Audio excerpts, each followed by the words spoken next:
The all-new Nissan Micra impressed us a lot when we drove it in prototype form late last year, but now we've finally driven a production car on the road, and it's good news for potential buyers, as it's grabbed us again. With its sweeping roof and bold shoulder lines, sleek-looking lights and vibrant paint colors, the new Micra is unlike any of the previous Nissan superminis that have gone before it. This is a good-looking, modern car aimed at younger buyers, with Nissan pitching it at what it calls conquest customers, ones it wants to win over from other brands.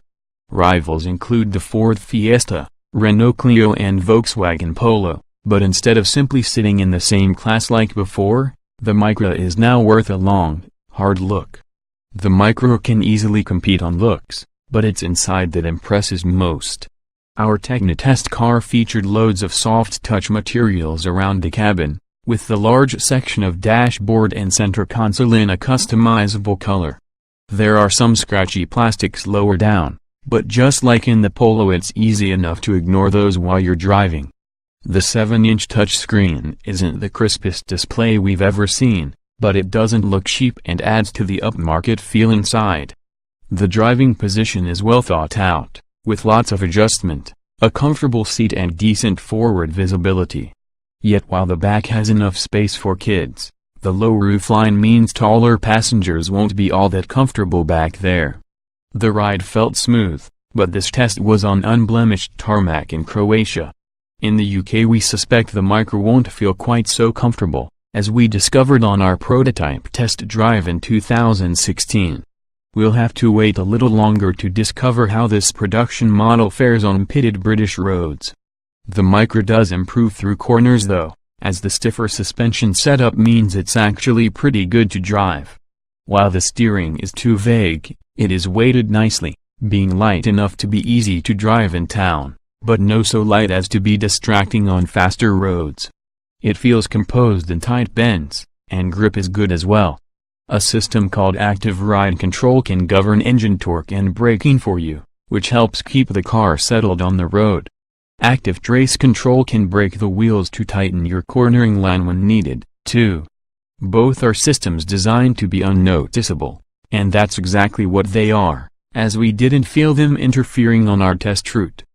The 0.9-liter turbo petrol engine is pretty good too, and while it's not as characterful as the best 3-cylinder engines in the supermini class, it's very quiet in the cabin.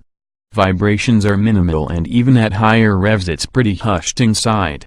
At a cruise it's almost silent. It has 88 bhp, and while that's plenty to keep up with traffic, it's not as punchy as the 1.0-liter units in the Fiesta and Polo. The 5-speed manual is a good gearbox as well, with a smooth action, so even when you need to change down to stay in the power band it's not too much of a hardship. With 17-inch wheels and stop-start, the petrol Micra returns 61.4 miles per gallon and 104 grams/km of CO2. There's also a 1.5-liter diesel that manages over 80 miles per gallon in the right trim, though the petrol is probably better for the short distances that supermini drivers frequently cover. With 300 liters of space in the boot, the new Micra is a practical choice as well. There's more space back there, but it's also been designed to fit common items like suitcases more easily. That does mean that there's a large loading lip, though, and the seats don't fold completely flat. There's lots of kit available, with lane departure prevention, autonomous braking with pedestrian detection and Nissan's Around View monitor all standard. The latter really does help make driving in the city easier and for some buyers could prove invaluable. Our top-spec Technicar also gets a rear-view camera, 17-inch alloys, a 7-inch touchscreen, two-tone upholstery and automatic aircon. There's also a Bose speaker system that's one of the better systems available in this class.